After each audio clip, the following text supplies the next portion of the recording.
Bem-vindo à Idade Média. Uma época em que espirrar forte demais podia ser sinal de bruxaria, e porcos iam a julgamento por assassinato. Se você está esperando justiça, é melhor abaixar suas expectativas para algo entre o absurdo e o apocalíptico. Neste vídeo, vamos mergulhar de cabeça nas leis mais ridículas que já foram escritas. Leis que já não faziam sentido naquela época, e fazem ainda menos agora. De cabras criminosas a cores de roupa ilegais, o sistema jurídico medieval era menos Estado de Direito e mais o que o bispo sonhou ontem à noite. Prepare-se para rir, estremecer e ocasionalmente ficar boquiaberto enquanto passeamos por esse circo histórico da insanidade legal. Não se esqueça de curtir, comentar qual foi sua lei bizarra favorita e se inscrever, porque na próxima, talvez a gente te mostre como um pão levou alguém à execução.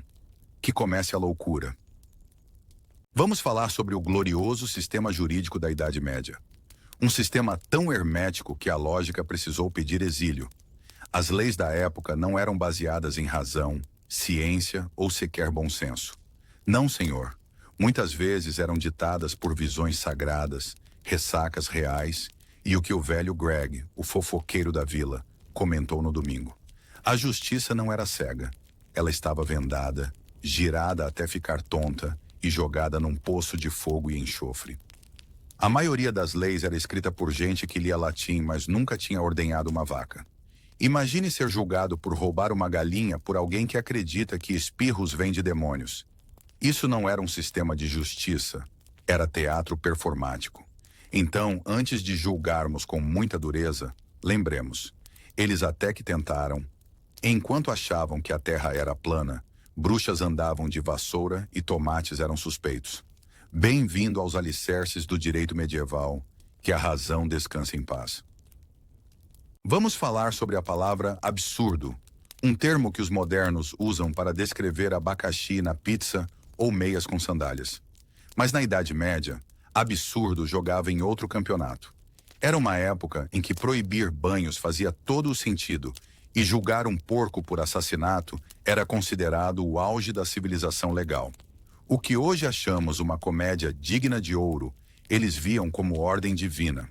Imagine tentar explicar a um juiz medieval que queimar pessoas por espirrar era, talvez um pouco exagerado. Ele provavelmente assentiria e em seguida mandaria arrancar sua língua por blasfêmia. O absurdo das leis medievais não estava na intenção. Eles realmente acreditavam que estavam protegendo a ordem. O problema é que a ideia deles de ordem envolvia muitas sanguessugas, correntes e execuções públicas.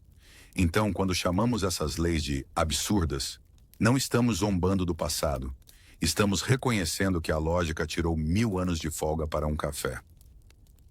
Se você achava as leis bizarras, espere até descobrir quem escreveu a maioria delas.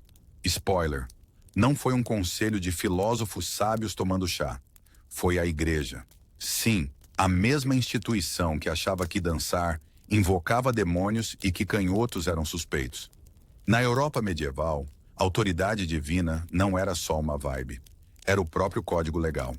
Padres, bispos e, às vezes, um monge meio cego criaram leis que proibiam banho, desencorajavam a curiosidade e promoviam o medo como dever cívico.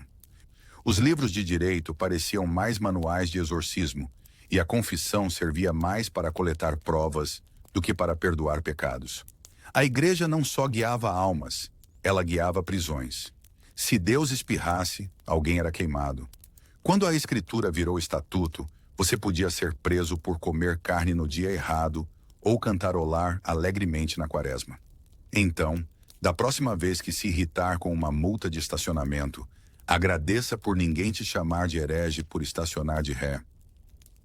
Ah, sim, igualdade perante a lei. Um conceito que os medievais trataram com a graça de uma vaca patinando no gelo. Se você fosse nobre e acidentalmente decapitasse seu vizinho num duelo, uma multinha e um olhar severo. Mas se fosse um camponês que roubou um pão para não morrer de fome, direto para a forca e rápido, tem fila. A justiça medieval seguia uma fórmula simples. Quanto mais rico o tecido da sua roupa, mais leve a sua pena. Alguns nobres até tinham o privilégio de escolher o método de execução, porque nada diz justiça como uma morte à la carte. Já os pobres tinham que torcer para que a corda fosse nova e não arrebentasse no meio. A lei não apenas ignorava a desigualdade, ela lhe entregava uma espada e uma coroa. Então, da próxima vez que quiser reclamar dos impostos, agradeça por ninguém estar medindo sua classe social antes de decidir se você merece ficar com as rótulas intactas. A justiça na Idade Média tinha um certo talento para o drama. Os julgamentos não eram apenas procedimentos legais, eram verdadeiros espetáculos públicos. Imagine isso. Um homem amarrado a um poste na praça da cidade, cercado por uma multidão animada comendo castanhas assadas, enquanto o arauto recita seu crime em latim teatral. A punição não era só para corrigir erros, era um aviso, um sermão e, acima de tudo, entretenimento grátis. Pense nisso como a Netflix da Era da Peste. De chicotadas públicas a invenções criativas como a flauta da vergonha ou máscaras de ferro com orelhas de burro, tudo era feito para dizer: o crime não compensa, mas sua vergonha rende audiência. Em algumas cidades, uma boa execução atraía mais público do que o Festival da Colheita. Não era justiça, era horário nobre medieval. Quando algo dava errado na Idade Média, as pessoas não perguntavam por quê? Elas perguntavam: quem vamos queimar por isso? Doença? Obviamente uma bruxa.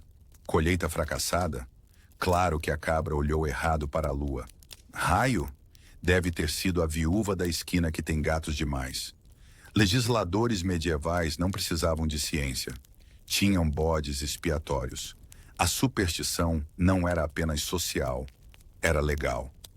Julgamentos inteiros eram baseados em alguém ter energia estranha ou possuir uma vassoura. Animais, viúvas, ruivos e, sim, até o clima ruim, eram suspeitos legais. Se sua vaca dava leite azedo, havia uma boa chance do seu vizinho terminar em chamas. A justiça não era cega, era paranoica, mal informada e altamente inflamável. Vamos agora falar de um dos dramas jurídicos mais suínos da história. O ano era 1386 e o crime: assassinato. A acusada, uma porca, sim, uma leitoa adulta na França, foi levada a julgamento por supostamente ter atacado mortalmente uma criança.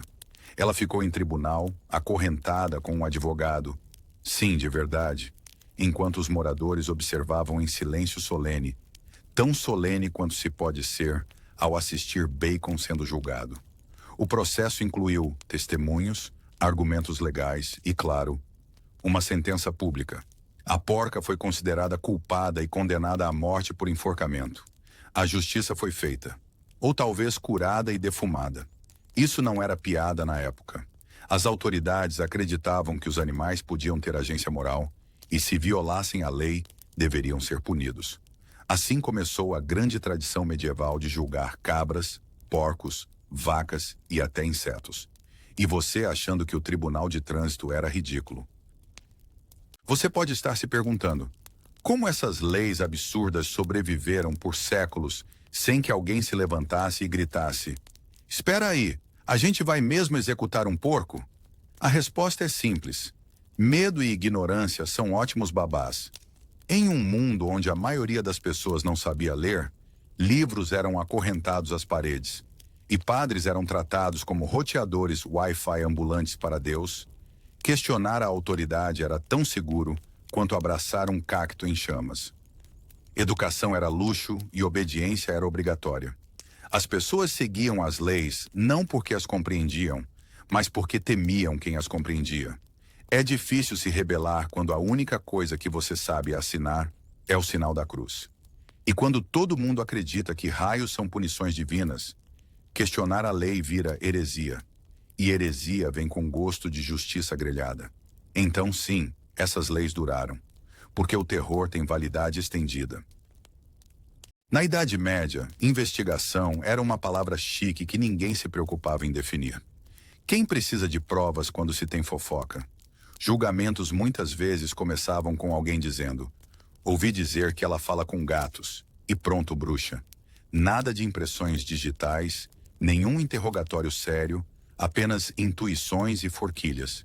Se seu vizinho não gostava da sua sopa, parabéns, você agora está sendo julgado por envenenar metade da aldeia.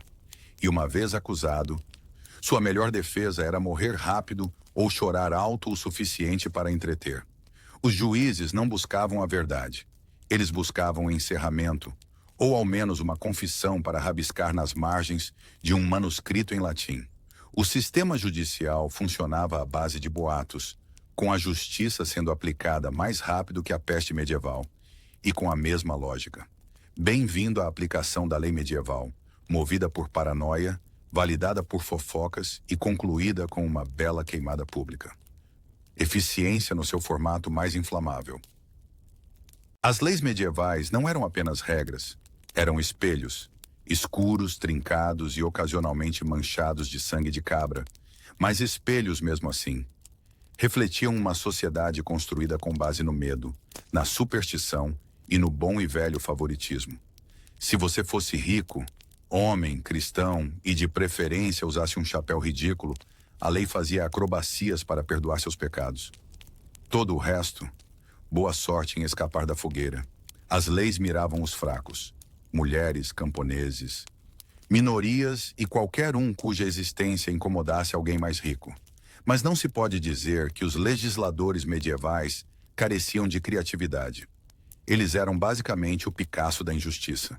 De multas por moda a julgamentos de roedores, a imaginação deles não tinha piedade. O sistema era tão distorcido que você podia ser condenado por sorrir para a pessoa errada ou usar roxo sem permissão.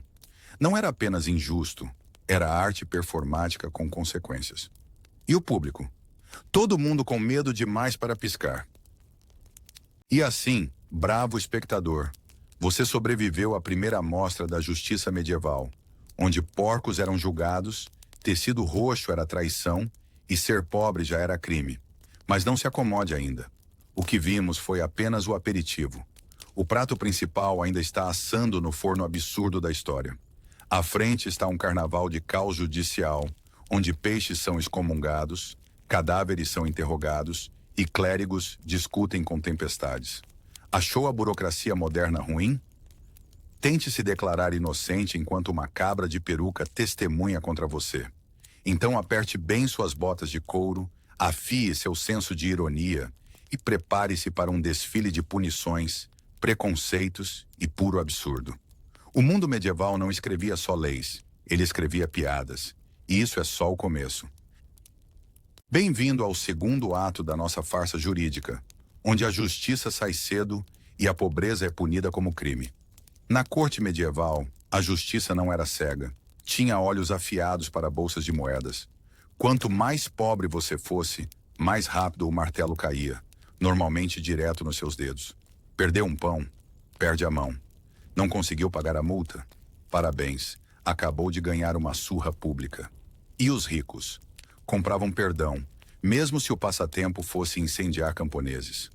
As leis não se baseavam na moral, mas em manter a hierarquia. Em resumo, se você fosse pobre, até espirrar alto demais podia resultar em excomunhão. Então aperte o cinto, não pela fome, mas para manter as calças no lugar enquanto foge dos guardas. Apresentamos Jean, um camponês humilde com o terrível crime de fome. Um dia seu estômago roncou mais alto que os sinos da igreja, e um pão solitário no parapeito de um nobre tornou-se irresistível. Ele pegou apenas um pão, a punição, julgamento público e uma mão a menos. Num mundo onde roubar ouro poderia render apenas um aviso, se você fosse rico, roubar pão por fome significava virar exemplo vivo. A história de Jean não era única, era protocolo. O tribunal não se importava com intenções, apenas com dar o exemplo e manter os pobres com medo. E assim, a justiça cortou uma mão para salvar uma migalha. Justo? Não. Medieval? Com certeza.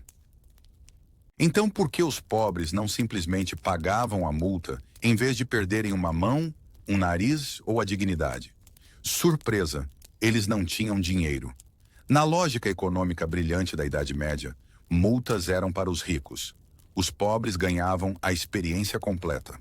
Humilhação pública, punição física e às vezes ambas ao mesmo tempo, como ser açoitado enquanto está em um barril com a placa ladrão.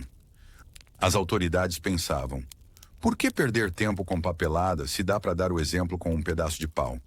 Não era sobre justiça, era sobre espetáculo. E o palco? Bem no meio da praça do mercado, claro. O ponto perfeito para a máxima vergonha e valor de entretenimento. Porque nada diz justiça como espancar um homem faminto enquanto o malabarista da vila faz aquecimento ao lado. Na Idade Média, moda não era só questão de estilo. Era crime. Pobres não podiam usar certos tecidos ou cores porque, obviamente, um camponês faminto de roxo era mais ameaçador que um cavaleiro com espada. Eis as leis suntuárias. Regras que ditavam o que você podia vestir com base na sua classe social. Veludo? Proibido. Seda? Só se seus antepassados tivessem mais títulos que você tem sobrenomes. Até o corante vermelho era item de luxo. Deus me livre um fazendeiro parecer festivo. Se um pobre ousasse vestir o tecido errado, podia levar multa, chibatadas ou encarar a caminhada da vergonha medieval. Despido de roupa e dignidade em plena feira. Porque nada diz justiça como espancar alguém por estar um pouco elegante demais enquanto ainda morre de fome. Na Idade Média, comer carne não era apenas matar a fome. Era um privilégio de classe. Em dias festivos, apenas as classes altas podiam se deliciar com refeições nobres, como ganso assado ou carne salgada. Se um camponês fosse pego mastigando algo mais luxuoso que um nabo, a punição era rápida e ridiculamente severa.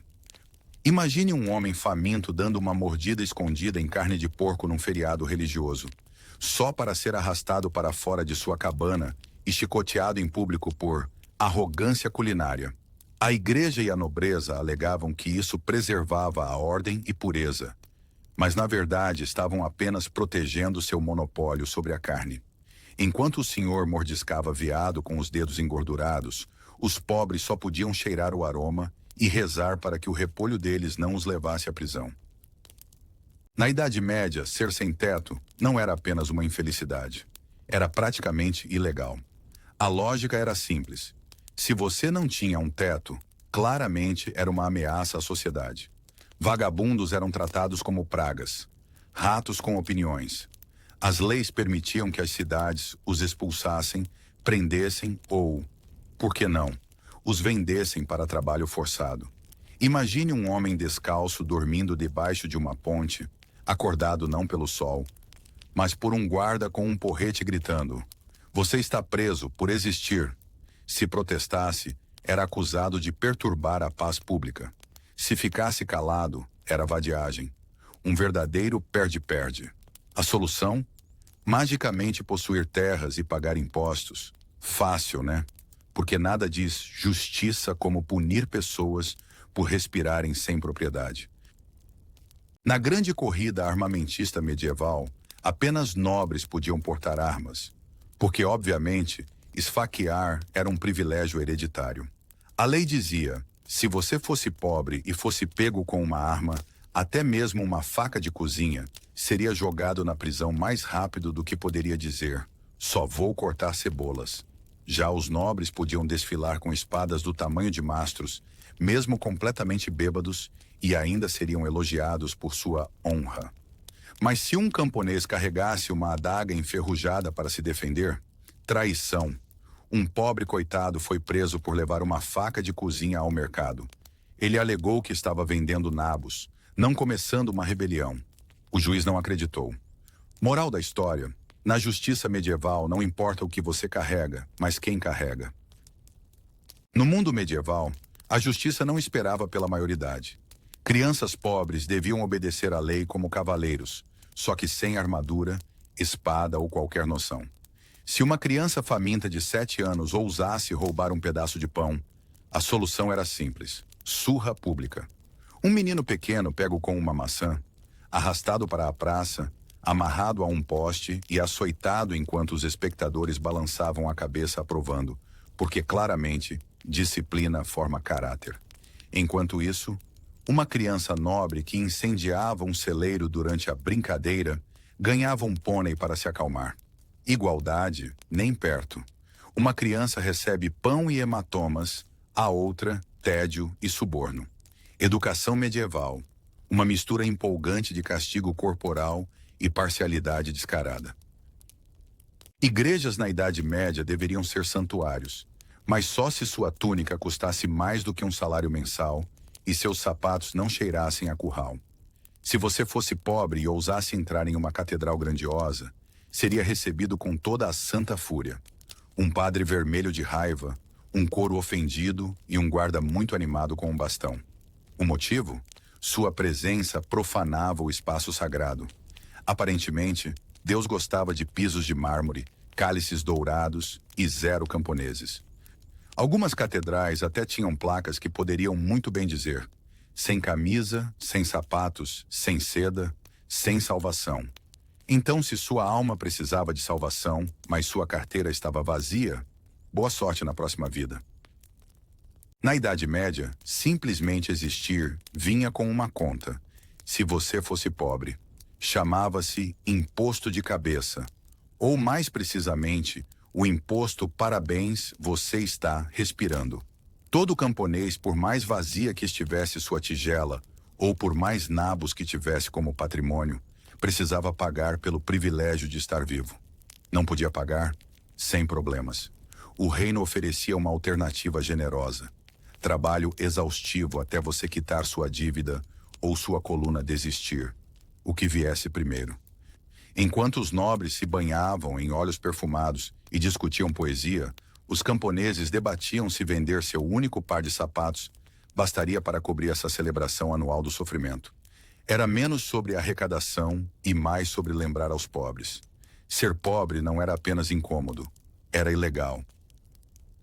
Nos tribunais medievais, a justiça muitas vezes se resumia a um princípio simples: culpe o pobre coitado. Quando um crime acontecia e o verdadeiro culpado era poderoso demais, rico demais ou bem conectado demais, a solução era prender algum camponês azarado e transformá-lo no vilão oficial. A caçada do lorde local incendiou um celeiro por engano. Fácil. Prenda o agricultor descalço mais próximo e acuse-o de feitiçaria com fogo. Os julgamentos pareciam mais peças de teatro com final pré-escrito, onde o acusado era só o ator trágico da vez. Não era incomum que esses bodes expiatórios confessassem sob tortura crimes que nem compreendiam. Na Idade Média, ser pobre não era só falta de sorte. Era como carregar uma placa dizendo: culpado até prova de riqueza.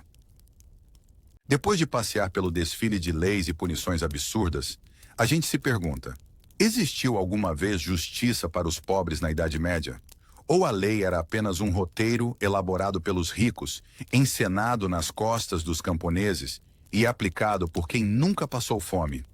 Imagine tentar explicar esse sistema jurídico hoje. Você está me dizendo que ser pobre era ilegal? Sim, e a punição era frequentemente criatividade na sua forma mais cruel. De mãos decepadas a crianças chicoteadas, de infrações de vestimenta a impostos por simplesmente existir. Ser pobre não era apenas difícil, era praticamente um crime.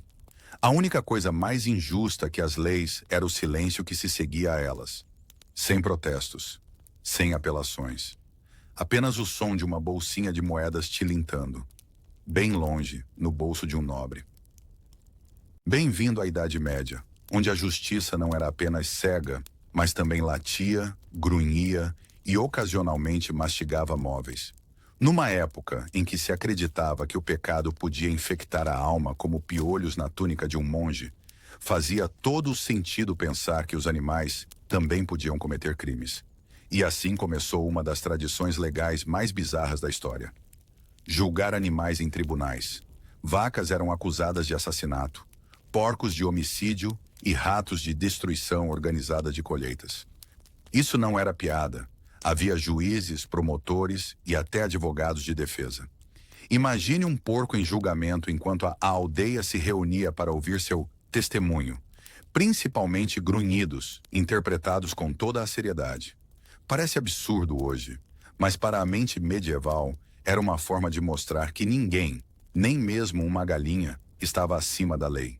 E sim, a sentença podia incluir execução. A justiça não era apenas cega, também era totalmente neutra entre espécies, mais ou menos. No ano de 1386, a sonolenta cidade de Falaise, na França, foi palco de um dos espetáculos mais absurdos da história legal. A execução pública de uma porca. Não, não é metáfora. Uma porca de verdade, acusada de assassinar uma criança. O julgamento foi conduzido com toda a pompa e seriedade reservada para um criminoso humano. Havia juiz, promotor, testemunhas e até um advogado de defesa. Ainda que o único crime real da porca fosse ser uma porca. Para garantir a solenidade da justiça, a porca foi vestida com roupas humanas, desfilada pela cidade e sentenciada à morte por enforcamento. Isso não era sátira, era a lei. Os moradores se reuniram para assistir, horrorizados e divertidos, como se presenciassem uma peça moral estrelada por porquinha criminosa. E este caso não foi uma exceção. Estabeleceu um precedente bizarro para responsabilizar criminalmente animais. À medida que avançamos, mantenha braços e cascos dentro do tribunal. A justiça medieval está prestes a ficar ainda mais estranha. Na lei medieval, a igualdade tomou um rumo bizarro. Se uma pessoa podia ser julgada por um crime, então um porco, uma vaca ou até um ganso também podiam. A doutrina jurídica da época afirmava que, se um animal ferisse um ser humano, ele deveria enfrentar as mesmas consequências que um criminoso. Um porco que mordesse uma criança, julgamento e possível execução. Um cavalo que desse um coice em alguém, tribunal nele. Isso não era algum espetáculo carnavalesco estranho. Era lei escrita. Acreditava-se que os animais possuíam consciência moral e, portanto, responsabilidade legal. A lógica: se um servo que acidentalmente matasse alguém podia ser enforcado, então um burro com problemas de temperamento também não deveria escapar impune. Os medievais não discriminavam, pelo menos não por espécie. Aos seus olhos, a justiça não era apenas cega, era completamente confusa. Se porcos podiam ser julgados por assassinato, então ratos certamente não podiam escapar impunes por vandalismo, pelo menos não na Europa medieval. Acredite se quiser, ratos eram processados por destruir plantações e espalhar doenças. Processos inteiros eram realizados, com advogados, intimações e veredictos. Em um caso surreal, uma cidade emitiu uma ordem oficial de despejo para uma colônia de ratos, pedindo gentilmente que deixassem a vila. Ou então. Claro que os ratos não apareceram no tribunal. Seu advogado, um humano de verdade, argumentou que a jornada era perigosa demais por causa de todos os gatos. O juiz, confuso, mas comprometido com a justiça, reagendou a audiência. Sim, ratos recebiam mais empatia judicial do que alguns camponeses. Entre a justiça e o teatro, essa era a lei em sua forma mais dramática. Quando as colheitas falhavam, era mais fácil culpar os bigodes do que o clima. No teatro bizarro da justiça medieval, até insetos tinham seu dia no tribunal. Sim, advogados de verdade defendiam besouros, lagartas e gorgulhos, acusados de crimes como devorar colheitas ou infestar terras sagradas.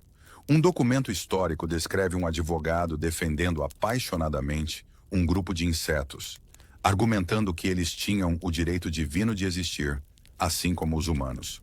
O julgamento durou vários dias, o tribunal lotado de camponeses irritados e clérigos confusos. Ouviu o advogado citar as escrituras, a natureza e até filosofia antiga para provar que os insetos não eram criminosos, apenas vegetarianos incompreendidos. O juiz não parecia totalmente convencido, mas permitiu que o julgamento continuasse. A promotoria exigiu extermínio em massa, enquanto a defesa pediu a relocação dos insetos para campos desocupados. Só na Idade Média um besouro precisaria de um advogado e um padre para provar que não era do mal. Nos anais do drama jurídico medieval, nada supera o infame julgamento de uma vaca acusada de assassinato. A acusação? Ter chifrado fatalmente seu dono durante o que testemunhas alegaram ser um desentendimento sobre técnica de ordenha. O tribunal estava lotado. Camponeses, padres e uma vaca muito confusa.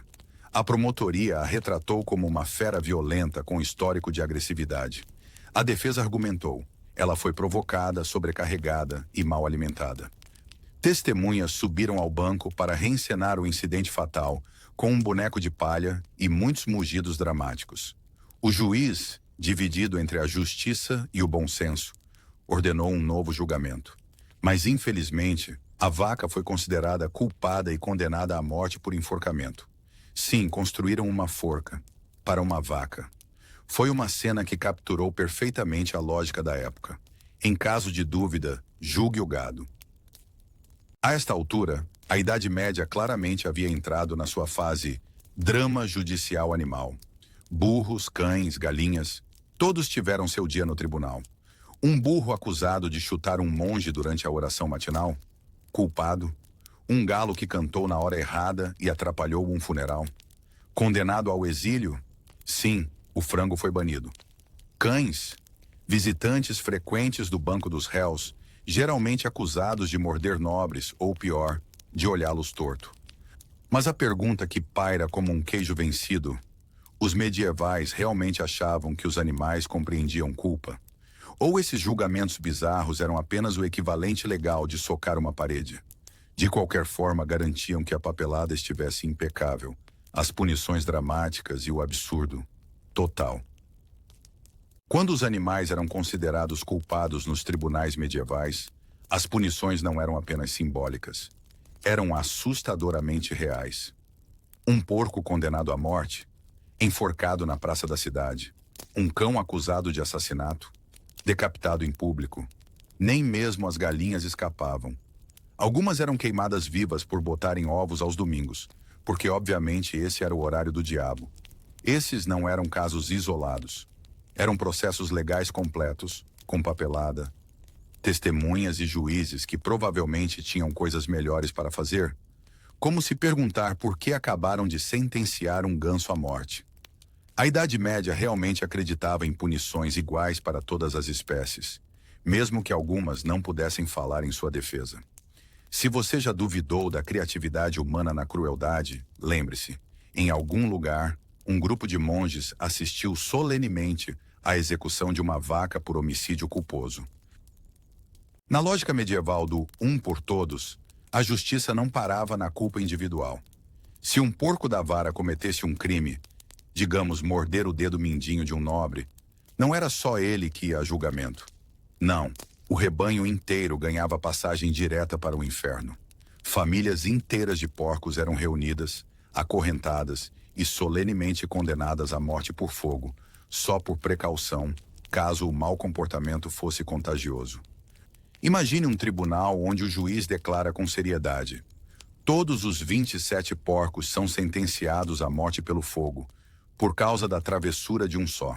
É como punir todos os convidados de uma festa porque um deles roubou o queijo.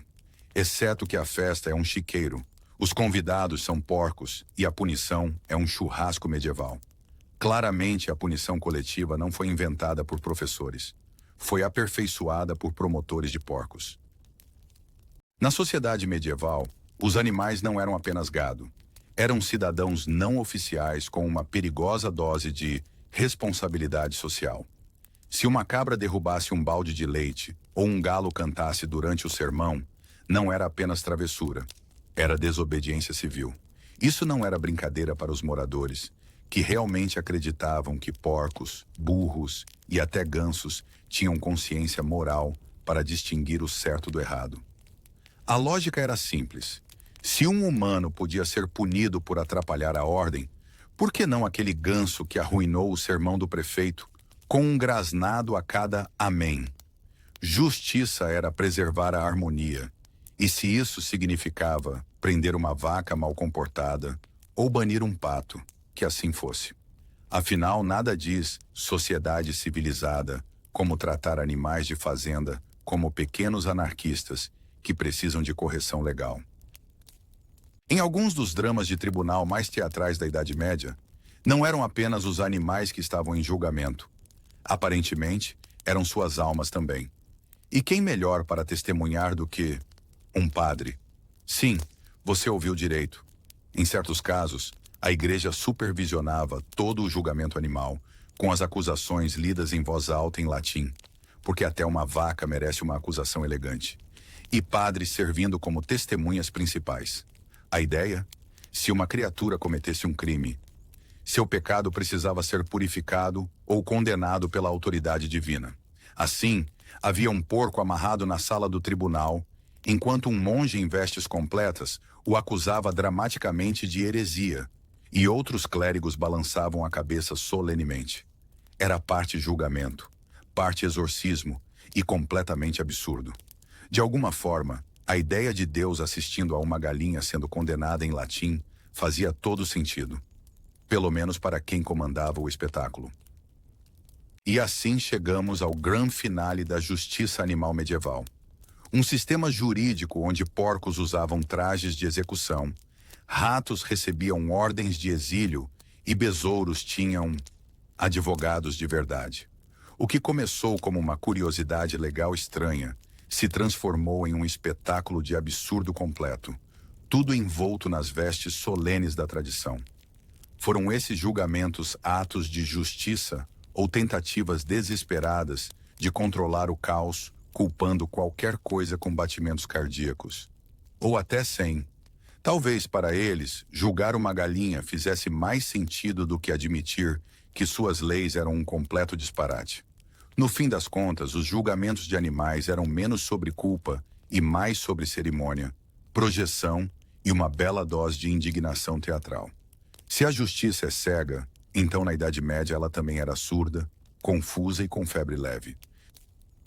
Bem-vindo ao mundo onde a autoridade divina não apenas guiava orações, ela controlava de perto seus hábitos com sabonete, sua estante de livros e até seus sonhos.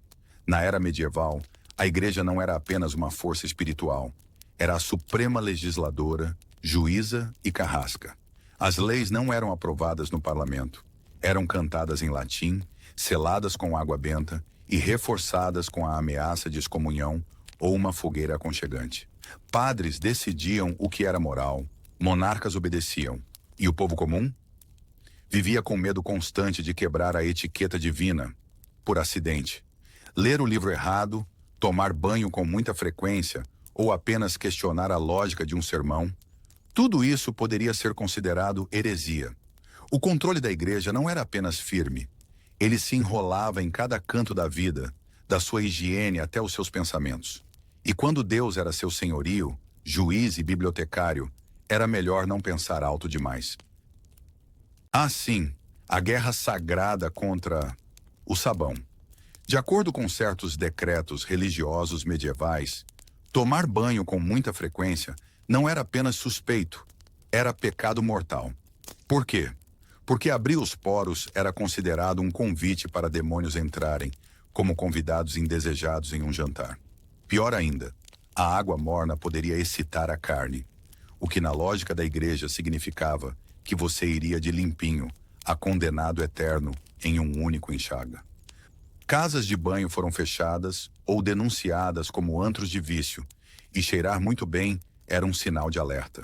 Se você aparecesse na igreja com o rosto limpo e cabelo brilhando, ninguém pensava, uau, higiene.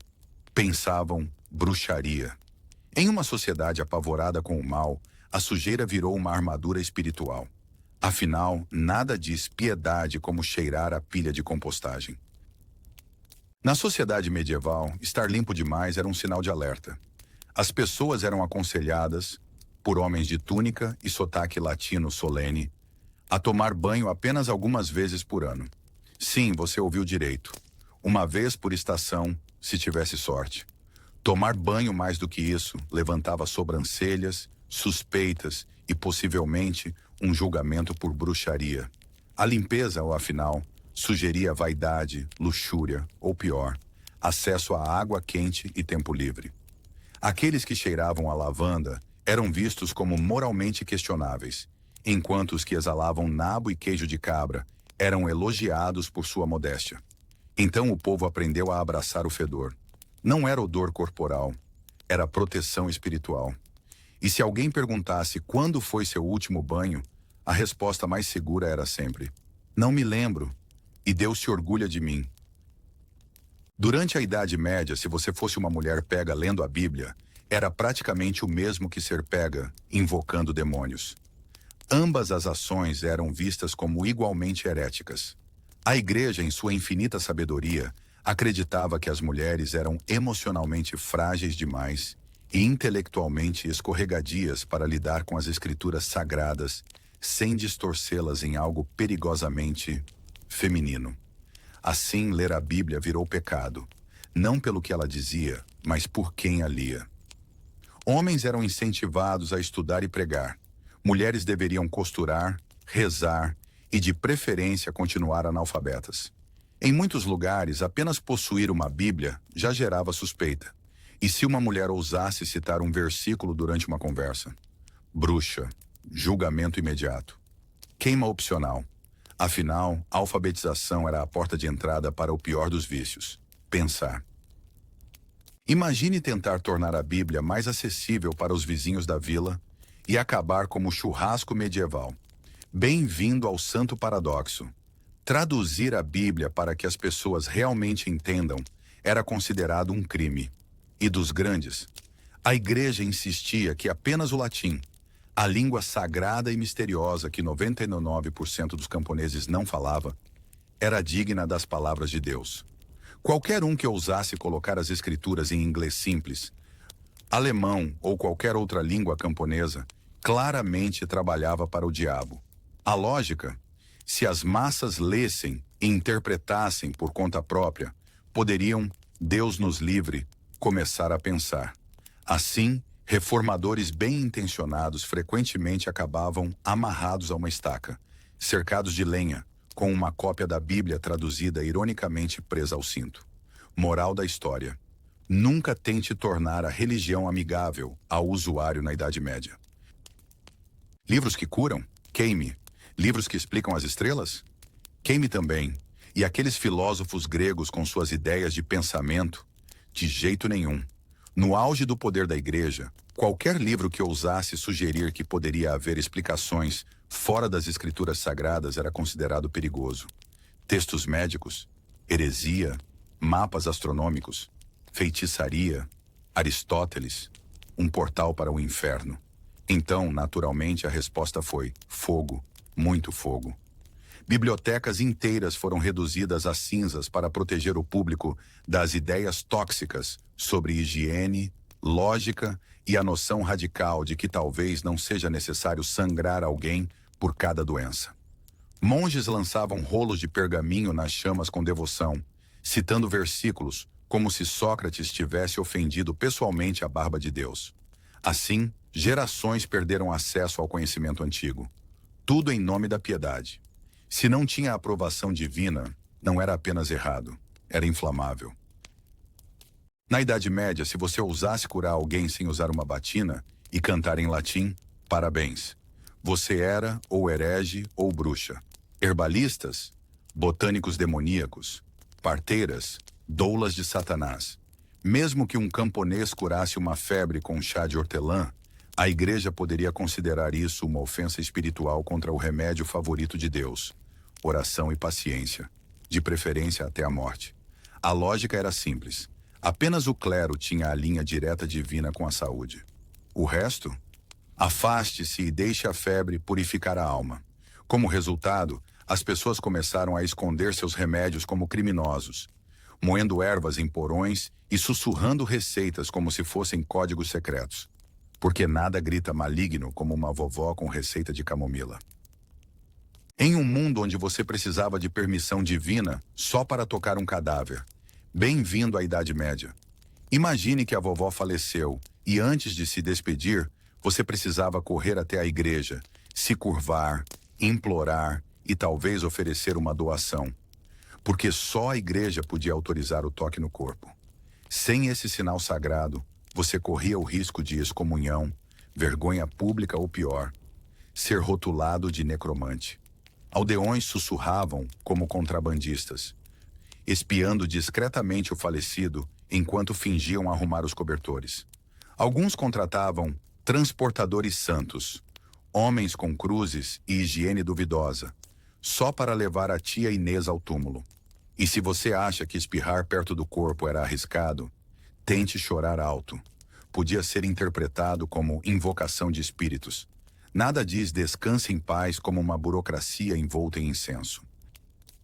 Na grande missão de manter as mulheres puras e obedientes, a igreja teve uma ideia genial: bani-las da escola. Afinal, assim que uma mulher aprende a ler, ela começa a questionar a autoridade divina, formar opiniões e, que horror, escrever poesia. A educação era vista como uma porta de entrada para a rebelião. As meninas aprendiam que a curiosidade era o pecado original de Eva e que fazer muitas perguntas podia levá-las direto para o convento ou para a fogueira.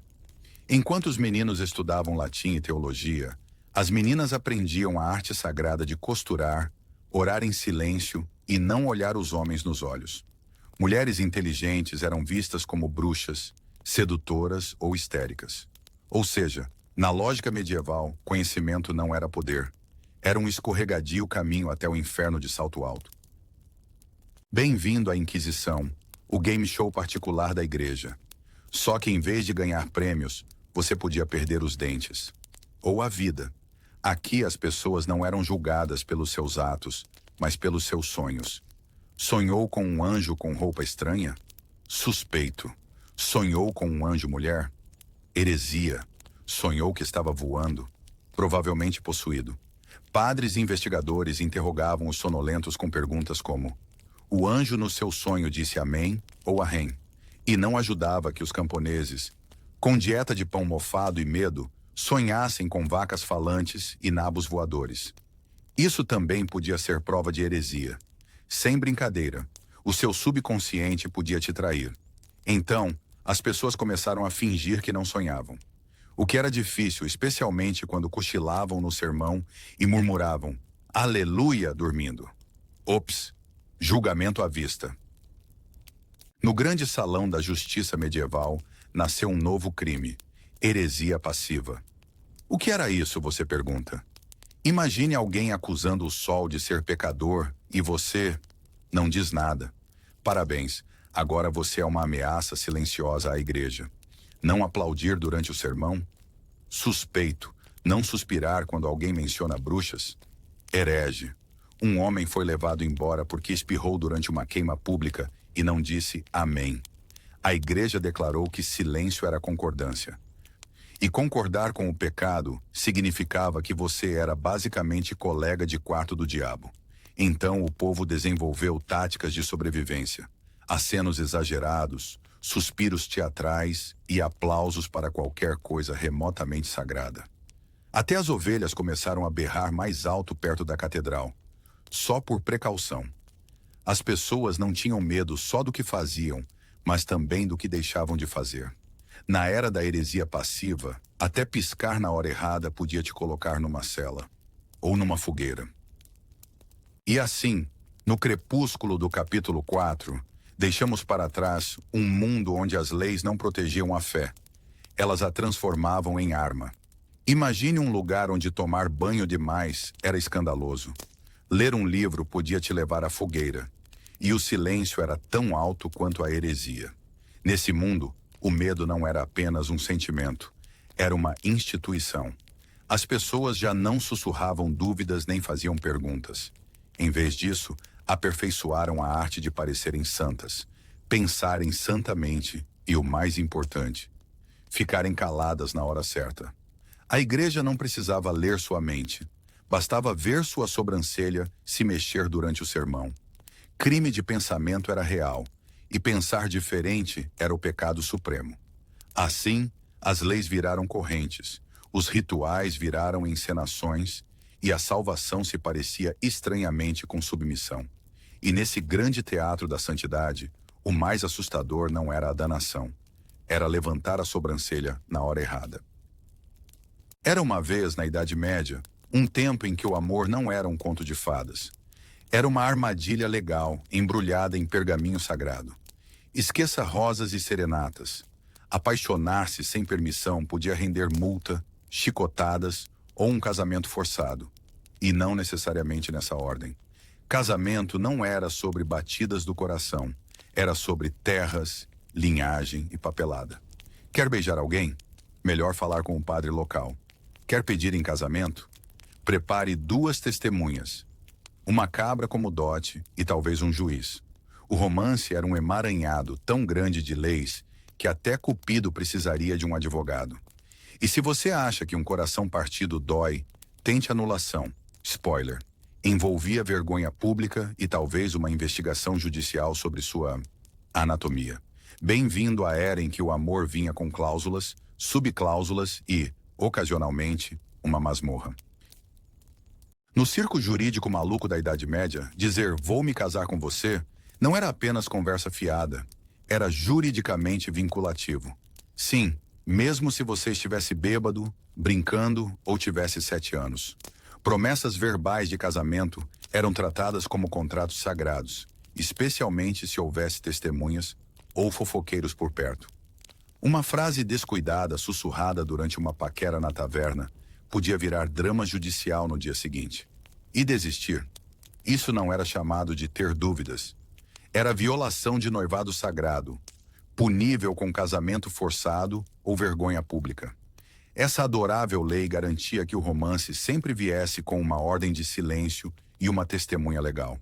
Então, da próxima vez que sentir vontade de dizer sim, depois de algumas cervejas, lembre-se, na Idade Média, não era o coração que te metia em encrenca, era a boca. No direito matrimonial medieval, o amor tinha voz, mas com certeza não era a da mulher. Se sua família ou um tribunal local decidisse que você iria se casar, era melhor começar a ensaiar os votos, porque dizer não era uma opção. As mulheres tinham tanta voz legal sobre seu futuro quanto a cabra da família. Ambas eram propriedade e podiam ser trocadas. E se a noiva ousasse protestar? Era rotulada de rebelde, ingrata ou pior, possuída. Às vezes, padres celebravam cerimônias com uma noiva chorando ao lado de um estranho sorridente, enquanto o pai contava orgulhosamente as vacas que havia ganho. Então, enquanto hoje você pode simplesmente ignorar alguém depois de um encontro ruim, naquela época, o silêncio não era ouro. Era obediência forçada, servida com dote e um sorriso nervoso. Na Idade Média, divórcio era tão real quanto unicórnios. Tecnicamente possível, mas ninguém nunca tinha visto um de verdade. Se você quisesse acabar com seu casamento, era melhor ter uma desculpa à prova de bispo. Não se davam bem? Azar. Se apaixonou por outra pessoa? Blasfêmia. As únicas razões aceitáveis eram bruxaria, impotência ou morte, de preferência com múltiplas testemunhas e bênção episcopal. Se seu cônjuge estivesse sumido por anos, ainda teria que esperar. Vai que voltasse com histórias de lutas contra dragões. E mesmo quando alguém de fato morria, casar de novo exigia papelada, orações e a esperança silenciosa de que o falecido não voltasse para atrapalhar tudo. Em resumo, o casamento era menos felizes para sempre e mais para sempre ou nunca mais. Na Idade Média, adultério não era apenas um escândalo privado. Era um espetáculo público com plateia VIP e indignação moral servida quentinha. Homens pegos traindo geralmente pagavam uma multa, levavam um tapinha no pulso e talvez entregassem uma ovelha ou 2 como penitência. Mas mulheres? Era desfile completo de humilhação. Se acusada de trair, ela podia ser arrastada pela cidade, ter a cabeça raspada, ser forçada a vestir um traje ridículo da vergonha, geralmente descombinado, enorme e colorido como o pesadelo de um bobo da corte, e desfilada pela praça do vilarejo como um conto de advertência com pernas. Os moradores eram incentivados a vaiar, rir e talvez jogar um repolho. Isso não era justiça, era uma sitcom medieval, exceto que ninguém estava rindo por dentro. E se ela chorasse? Bem, aí era óbvio, culpa confirmada. Ser viúva na Idade Média era como receber um relógio com contagem regressiva. Só que, em vez de explodir, quem explodia era seu status social. Se não se casasse novamente dentro de um tempo respeitável, definido por homens barbados com pergaminhos, você era considerada imoral. Propriedades, confiscadas, respeito, sumiu, e pretendentes. Normalmente o primo do marido morto, aquele que cheira a queijo de cabra. Recusar casar de novo significava perturbar a ordem divina, e ninguém queria isso. Então as viúvas corriam para casar novamente, muitas vezes com o primeiro homem que soubesse andar e formar frases. Romântico? Nem um pouco. Mas olha, melhor um segundo marido entediante do que ser chamada de a bruxa da Rua das Viúvas. Na Idade Média, se o seu marido não conseguisse, digamos, cumprir com seus deveres conjugais, não era apenas um problema pessoal. Era uma questão pública. A esposa podia apresentar uma queixa e o tribunal convocava um júri de avaliação, um painel de homens sábios e um pouco curiosos demais, encarregados de avaliar seu desempenho. Isso não era metafórico. O pobre homem tinha que passar por um teste real, às vezes com freiras como testemunhas, padres como escribas e um médico com uma lista de verificação extremamente constrangedora. Se ele falhasse, o casamento poderia ser anulado. Se ele passasse, vergonha eterna, mas ainda legalmente casado. Era o cenário definitivo de faça ou seja humilhado. De repente, o romance medieval parecia mais um esquete de comédia ao vivo, com nudez desconfortável. Ah, o amor entre classes sociais. Uma receita clássica para escândalo na sociedade medieval. Se um humilde camponês ousasse casar com uma nobre, não era visto como romance. Era crime. A nobreza era como um clube exclusivo, com mantos de veludo e olhares julgadores. O noivo camponês podia acabar na prisão. A noiva nobre podia ser deserdada. E ambos poderiam ser exibidos pela vila como motivo de vergonha pública. Esqueça Romeu e Julieta. Isso era mais enxada versus coroa. Mobilidade social, só se reencarnasse. A lei era clara. O amor tinha que ficar na sua casta. Casar para cima não era ambição, era ilegal. Porque no fim, nada arruína uma linhagem real mais rápido do que o verdadeiro amor e um plantador de batatas.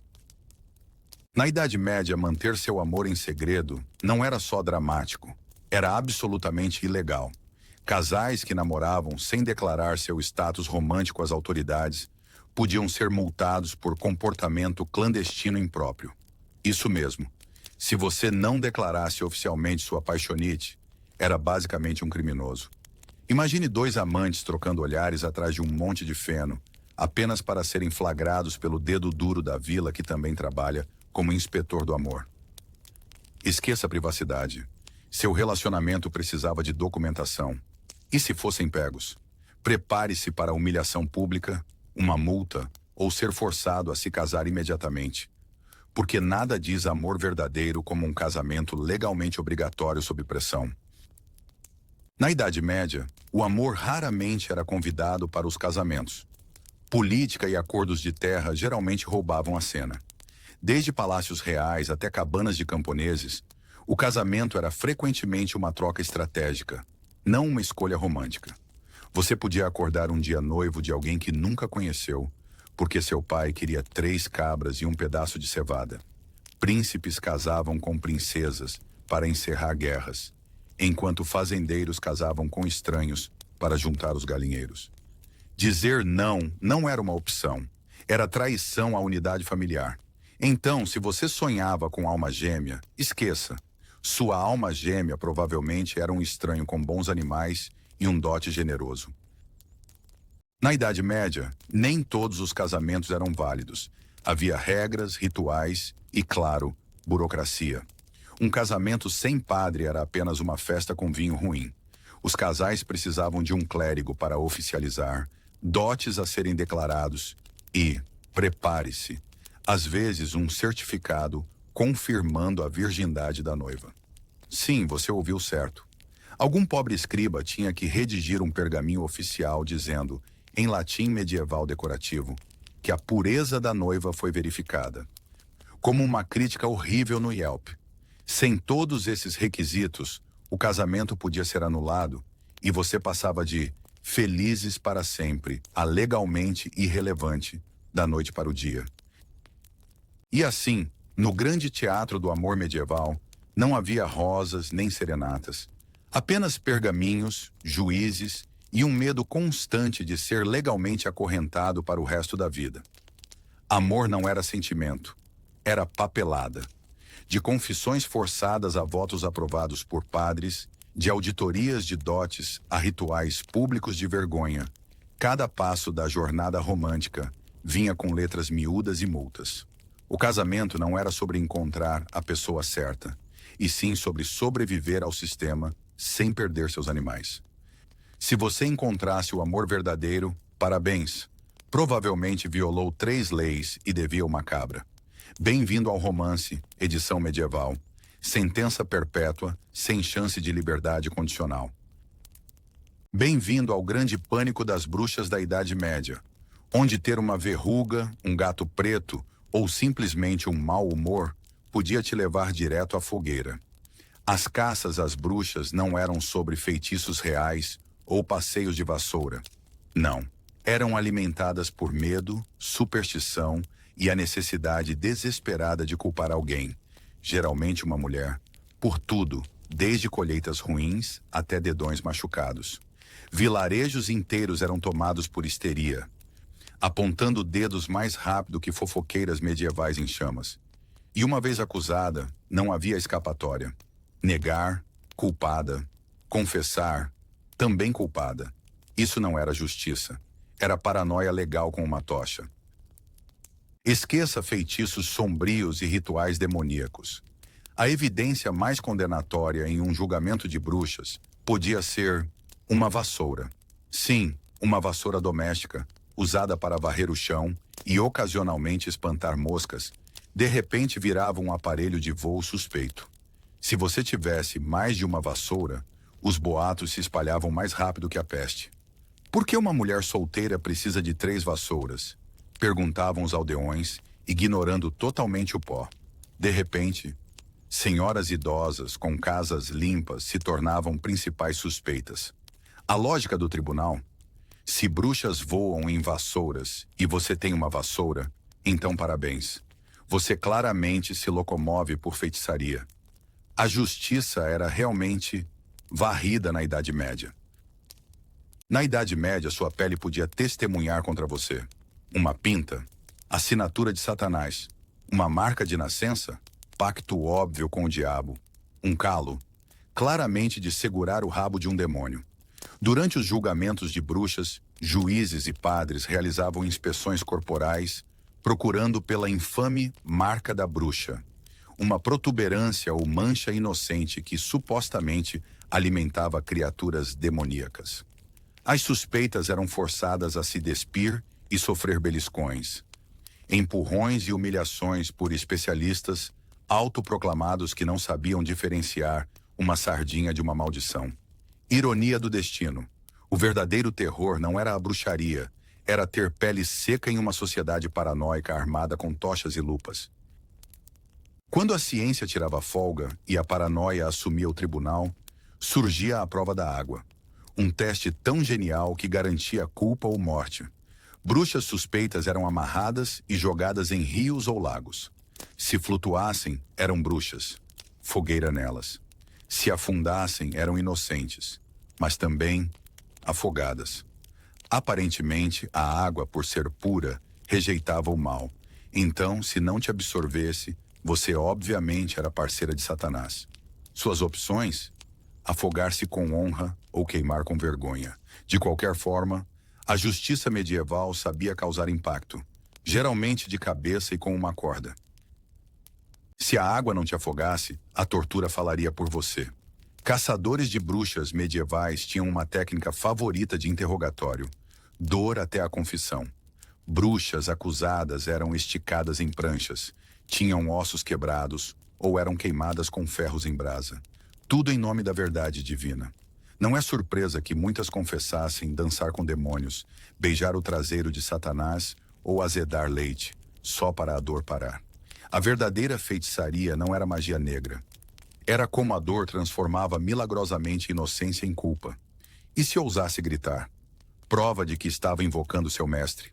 Se ficasse em silêncio, claramente possuída. Se você fosse um curandeiro na Idade Média, parabéns. Provavelmente estava a uma infusão de ervas de distância de ser queimado na fogueira. Parteiras, herbalistas e mulheres que ousavam saber a diferença entre alecrim e erva venenosa eram todas suspeitas. Curar febre sem bênção do padre, claramente suspeito. Ajudar num parto sem cantar em latim, heresia. A lógica era simples. Se você consegue consertar um corpo, provavelmente fez um pacto com Satanás para quebrá-lo antes. E se tivesse um livro de receitas? A Inquisição o via como um grimório com dicas de temperos infernais.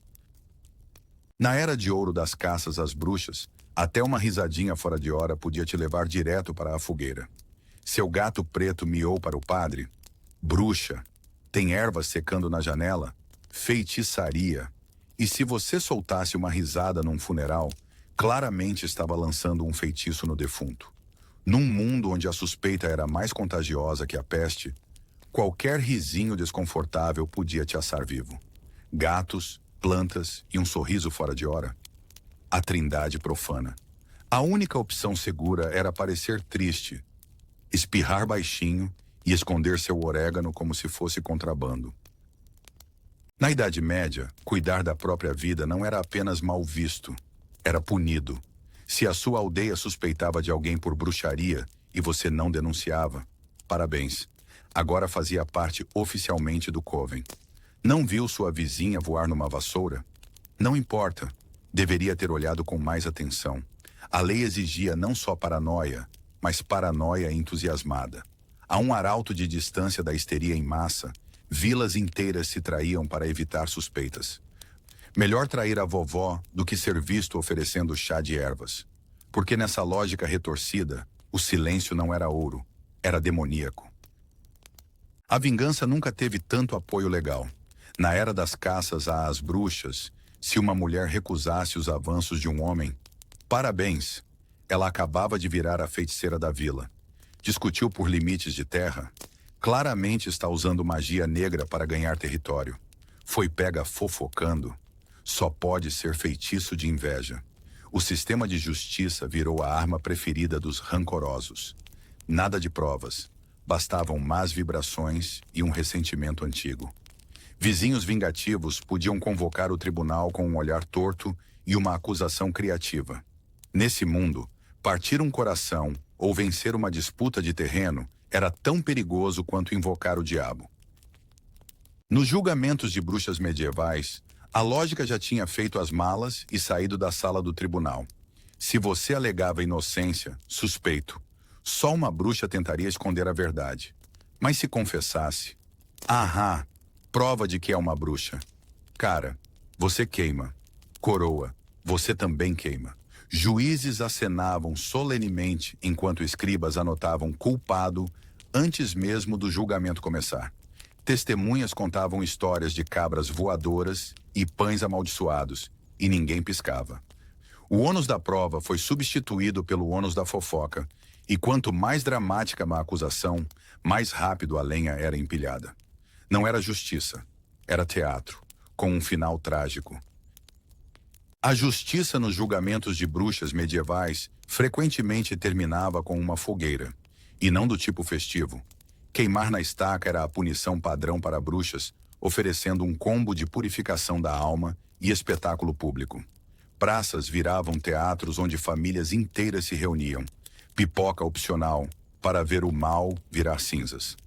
A acusada ficava amarrada aos troncos, muitas vezes dopada ou amordaçada, enquanto padres rezavam e os carrascos verificavam a direção do vento. Não se tratava de culpa ou inocência. Era uma performance disfarçada de justiça. E para os espectadores, apenas mais um sábado de entretenimento em nome do fogo sagrado.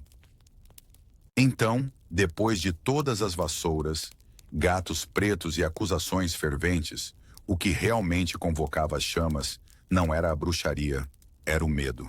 Um medo tão forte que precisava de leis para justificar a paranoia, de uma multidão para gritar aprovação e de lenha para silenciar os discordantes. A verdadeira magia era como a ignorância virava lei e a superstição virava protocolo de execução. Nada de poções ou feitiços, só uma sociedade convencida de que gritar mais alto significava estar com a razão. No fim, o maior mal não veio de caldeirões, mas de pergaminhos e tochas. E as bruxas? A maioria eram apenas mulheres azaradas com hobbies e vizinhos rancorosos. Bem-vindo ao mercado de trabalho medieval, onde ter habilidades nunca era suficiente. Você precisava de uma licença, da bênção da guilda e, de preferência, de um tio já no ramo. As profissões não eram apenas empregos, eram clubes de elite com apertos de mão secretos, cheios de burocracia.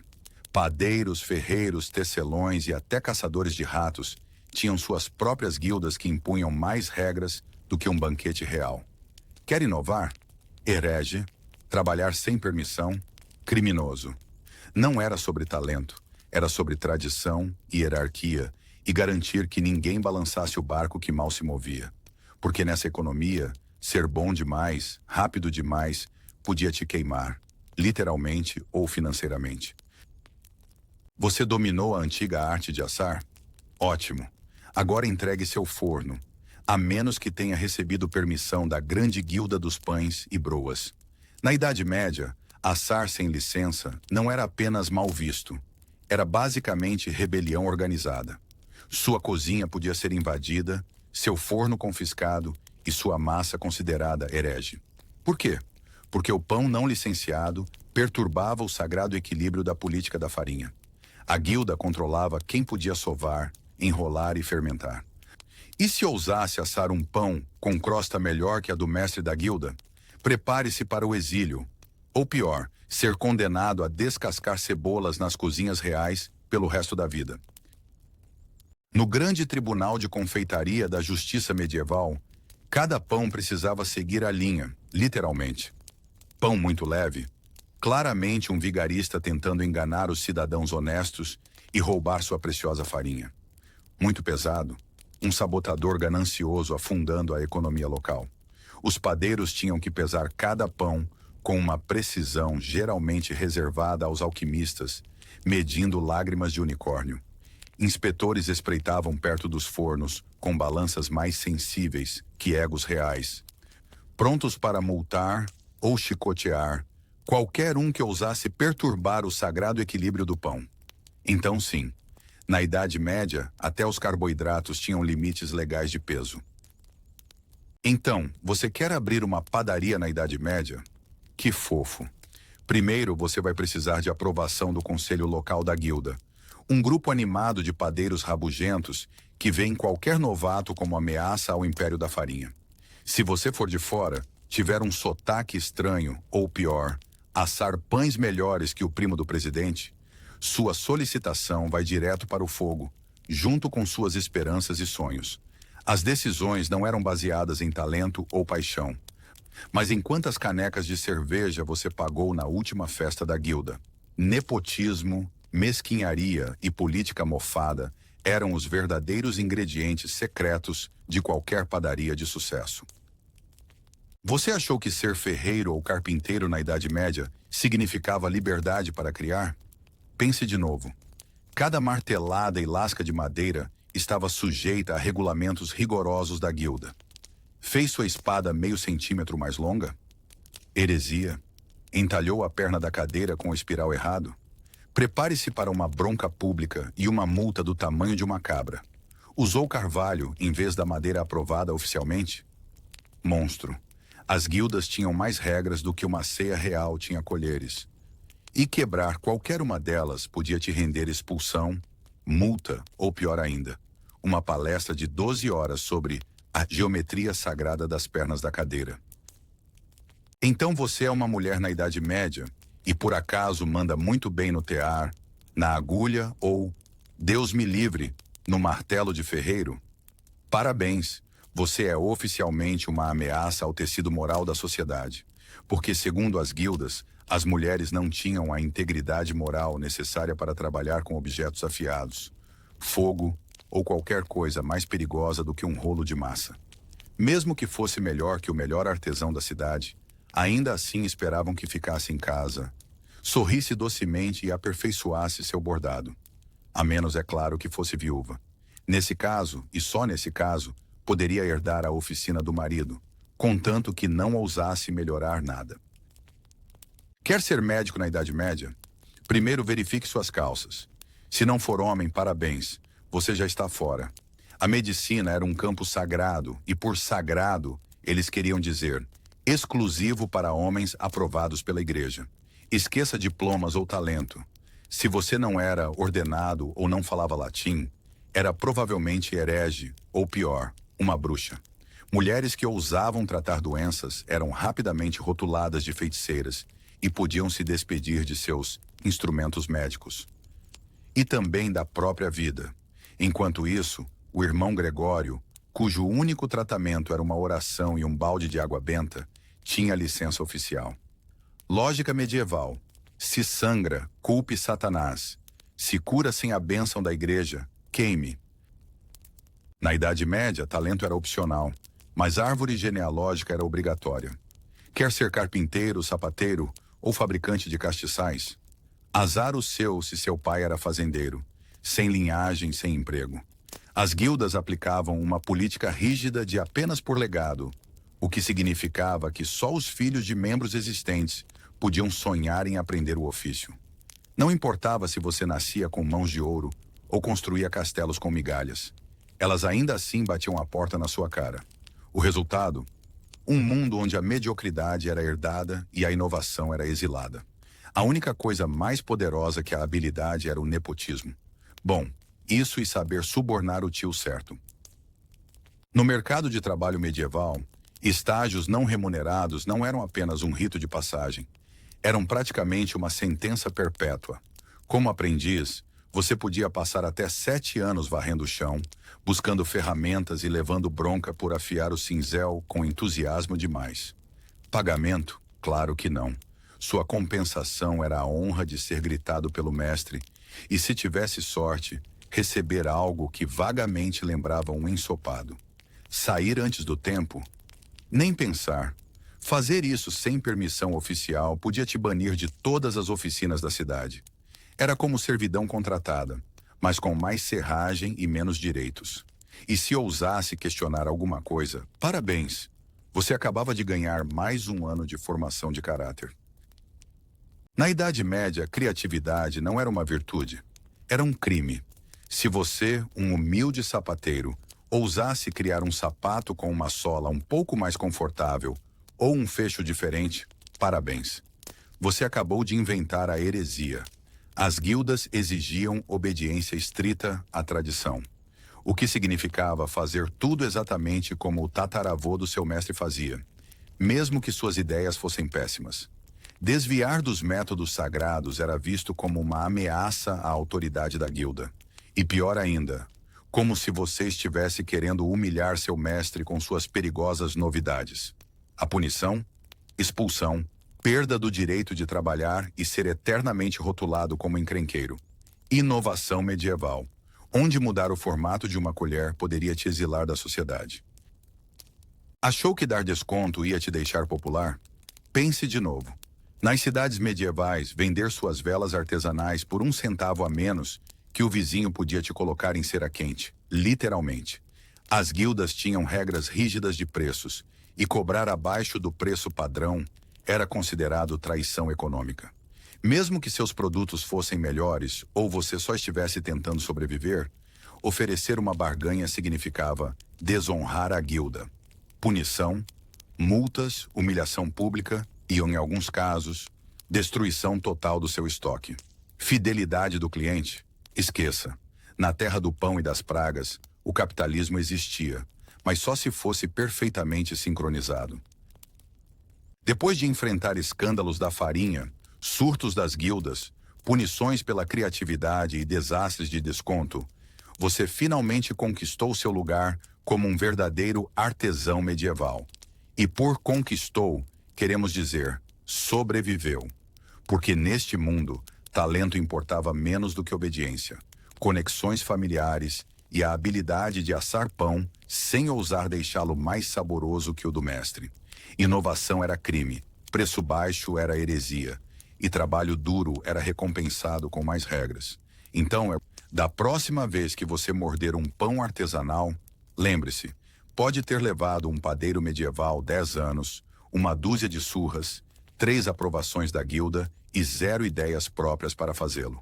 Bom apetite! E não se esqueça de se curvar diante da guilda. Bem-vindo ao Departamento de Polícia da Moda Medieval, onde sua camisa podia render uma multa e seu chapéu poderia levá-lo para a cadeia. Nesse mundo deliciosamente opressor, roupas não eram apenas para aquecer ou parecer bonito. Não, elas serviam para mostrar seu lugar na sociedade e garantir que você nunca, jamais, se vestisse acima dele. As leis suntuárias existiam para impedir que camponeses brilhassem, mercadores cintilassem e ferreiros ousassem usar um toque de seda. A moda era um campo de batalha, e esse campo era totalmente manipulado. Usar o tecido errado, a cor errada, ou simplesmente parecer estiloso demais, era considerado um ataque direto à hierarquia social. Quer parecer elegante? Melhor ter um título de nobreza que combine com suas botas. Na hierarquia medieval dos tecidos, seda, veludo e brocado eram mais do que apenas tecidos. Eram símbolos de status reservados exclusivamente para nobres. Se você fosse um humilde padeiro ou um ferreiro esforçado e ousasse usar até mesmo um retalho de veludo, parabéns. Você acabou de cometer um crime de moda. A punição, multas, humilhação pública ou pior, a confusão de que você esqueceu seu lugar. Essas leis existiam para impedir que as classes baixas se vestissem acima da sua posição. Porque aparentemente, se você parecesse rico, todo o sistema feudal poderia entrar em colapso. Então lembre-se, se você não tem título, sua túnica deve ser tão áspera e desinspirada quanto a sua mobilidade social. Na Idade Média, roxo não era apenas uma cor, era uma declaração de autoridade divina. Reservado exclusivamente à realeza e a alguns nobres abençoados, usar roxo sem título era praticamente traição, com tecido. Se um alfaiate humilde costurasse acidentalmente uma manga cor de ameixa, poderia acabar diante do tribunal, explicando como ousou ofender os deuses da moda. A lógica? O corante roxo era raro e caro, então claramente apenas aqueles com direitos divinos podiam usá-lo. Não importavam suas intenções. Usar roxo significava que você estava tentando se infiltrar na família real. E a punição?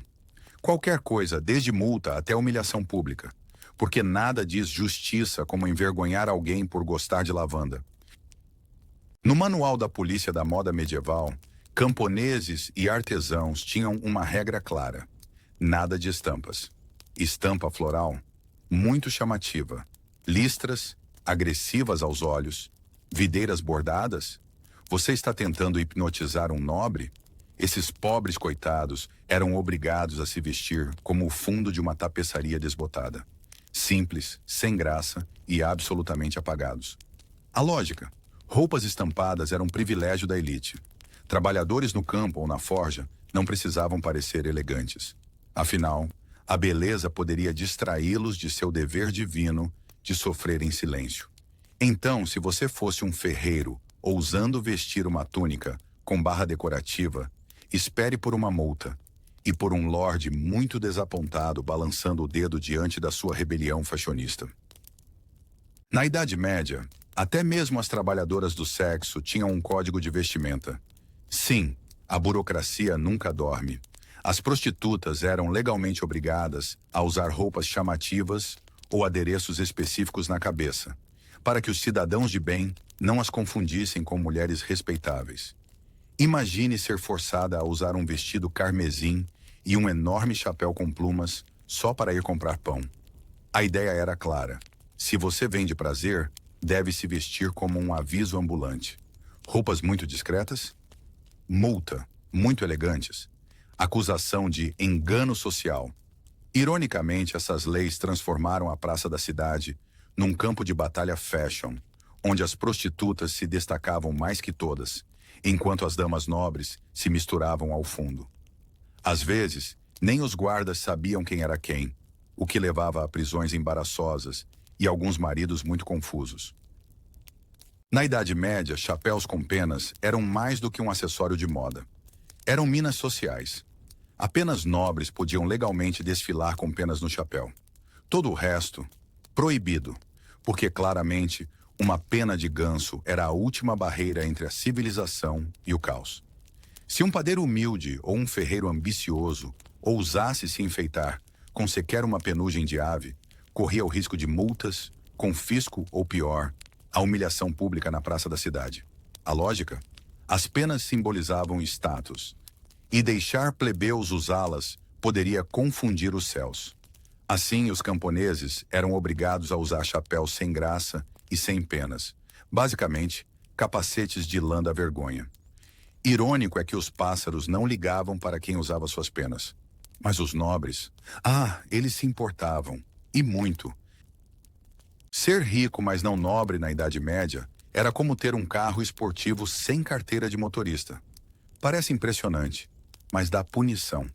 Comerciantes bem-sucedidos, apesar de suas moedas de ouro e cortinas de veludo, eram terminantemente proibidos de se vestir como a aristocracia. Túnicas de seda? Nem pensar. Sapatos com joias? Está maluco? Esses pobres ricos precisavam se vestir de forma modesta só para evitar multas.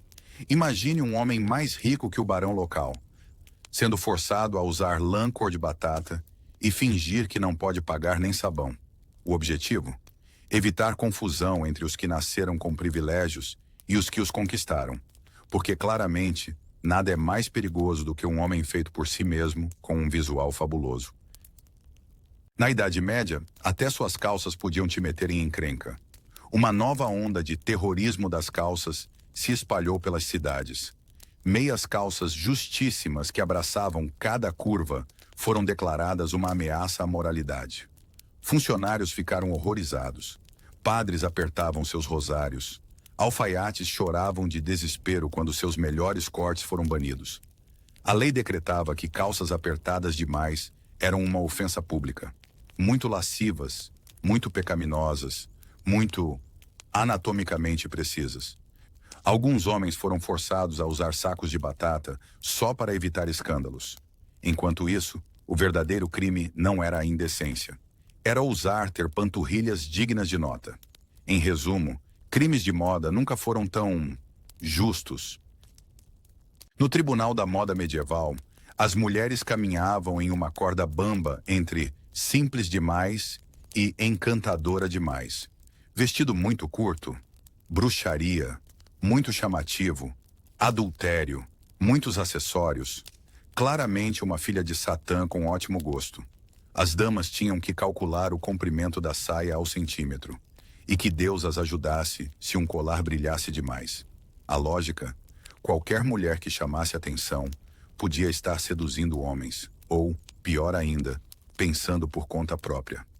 A igreja e as autoridades trabalhavam juntas para aplicar o Santo Código de Vestimenta, porque nada grita moralidade como uma obsessão por bainhas e contagem de brincos. E se você exagerasse no glamour? Prepare-se para um julgamento, por excesso de tecido. Num toque medieval de moda com propósito, pessoas de fé judaica e muçulmana eram legalmente obrigadas a usar roupas ou insígnias específicas, só para garantir que todos soubessem quem evitar na feira de domingo. Seja um círculo amarelo, um chapéu pontudo ou uma braçadeira colorida, o objetivo não era estilo, era segregação autorizada pelo Estado. Essas declarações de moda não tinham nada a ver com teologia e tudo a ver com controle, medo e preconceito puro e simples. Imagine ser forçado a codificar sua existência por cores, apenas para que as autoridades pudessem identificar sua religião à primeira vista. Porque nada grita justiça como rotular humanos como se fossem latas de sopa. Quebrar o código de vestimenta medieval não era apenas uma gafe, era crime. Usar seda sendo um plebeu? Prepare-se para ser despido, literalmente. A polícia da moda, sim, existia. Podia confiscar suas roupas na hora e pendurá-las na praça como um troféu de vergonha. Humilhação pública era um castigo popular. Uma multidão se reunia só para apontar e rir das suas mangas escandalosas. Se tivesse ouro de sobra, podia pagar para sair dessa. Porque na Idade Média, nada dizia justiça como subornar sua saída de um crime de moda. Estilo era mais policiado que roubo, porque Deus nos livre alguém usar veludo sem título. E assim chegamos ao fim da forma mais fashion de opressão: os códigos de vestimenta medievais. Neste mundo, o tecido não servia apenas para cobrir o corpo. Ele cobria o destino, o status social e até o direito de existir em paz. Chapéu errado, humilhação pública. Cor errada, multa. Muito luxuoso. Parabéns, agora você é um criminoso. A classe dominante usava roupas como algemas, sedosas, bordadas e totalmente injustas. Por trás de cada túnica de lã sem graça, havia um livro de leis mais grosso que a Bíblia e 2 vezes mais julgador. Você não se vestia para o clima. Você se vestia para sobreviver. Porque na Idade Média, a moda não expressava personalidade. Ela reforçava a hierarquia. E é por isso, queridos espectadores, que um cinto poderia te levar à guilhotina. Bem-vindo ao sistema de justiça medieval, onde a justiça era opcional, mas a dor pública era obrigatória. Neste capítulo sangrento da história, a ideia de dissuasão era levada ao pé da letra. Se uma punição não te fazia gritar, chorar e repensar sua existência, será que funcionava mesmo? De cortar mãos a assar hereges, as punições serviam menos para corrigir e mais para dar espetáculo. As execuções eram eventos comunitários, sem pipoca, mas com vaias garantidas. A justiça não era cega. Era sedenta por sangue, teatral e com um gosto perturbador por criatividade. Esta era uma época em que até um crime menor poderia te render o papel principal no espetáculo mais brutal da cidade. Bem-vindo à justiça ao estilo medieval, dolorosa, pública e profundamente mesquinha. Na Idade Média, se o estômago roncasse e você ousasse roubar um pão, parabéns. Você podia muito bem acabar com uma mão a menos. Roubo, especialmente pelos pobres, era punido de forma rápida e teatral. Amputação pública. Um toco de madeira, um machado enferrujado e uma plateia animada faziam parte do espetáculo. E só para garantir que todos entendessem o recado, a mão decepada às vezes era pregada no portão da cidade como lembrete visual. É isso que acontece quando você esquece de pagar. A ironia, o arauto da cidade ainda podia anunciar seu crime, com uma rufada de tambor. A justiça medieval não era apenas cega, era armada com uma lâmina e talento para decoração urbana. Na Idade Média, algumas punições eram tão criativas que pareciam saídas de romances de terror, não de livros de leis.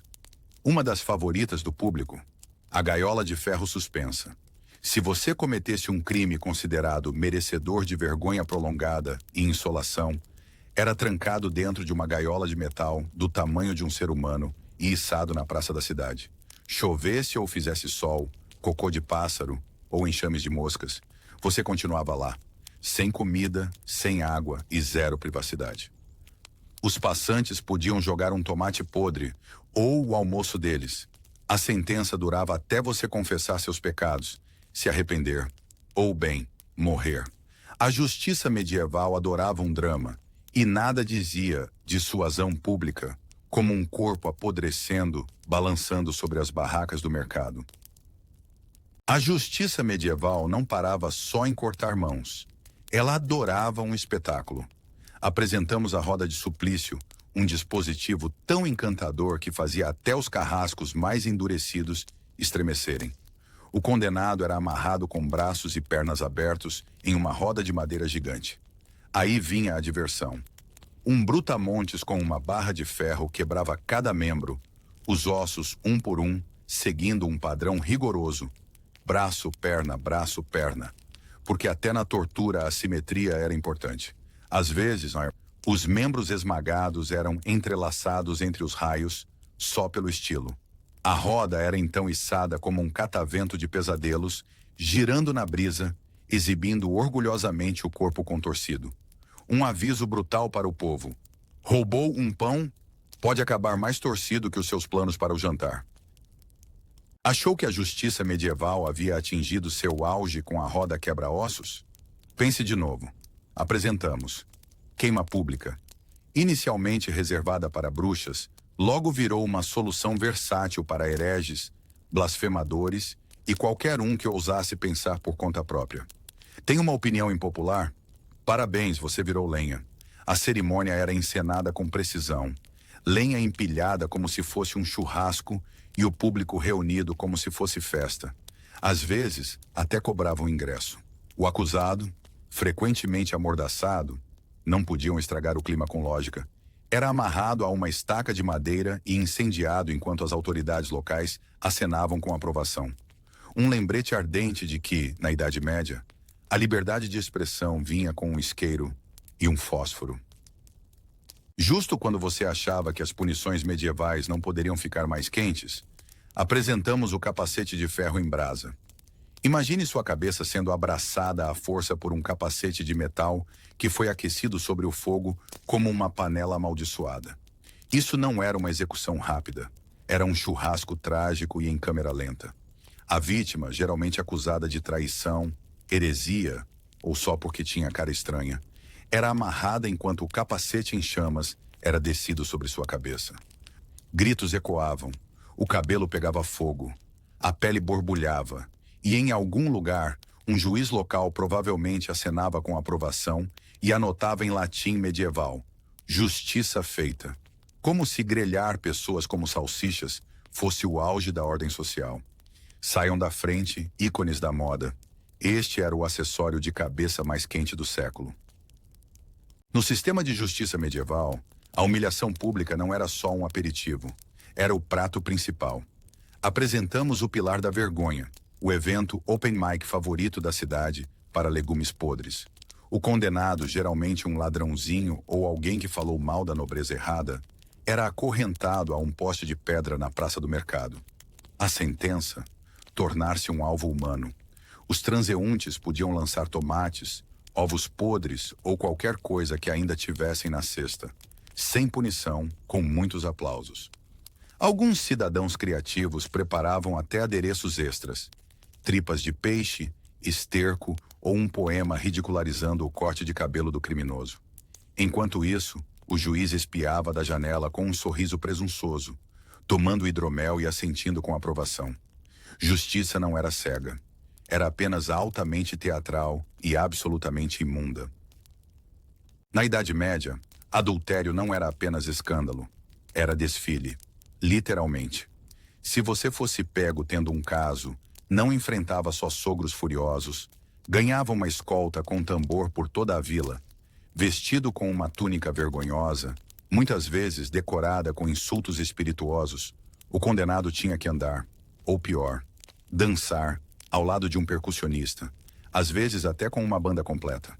Crianças apontavam, velhinhas fofocavam e, inevitavelmente, alguém jogava um repolho.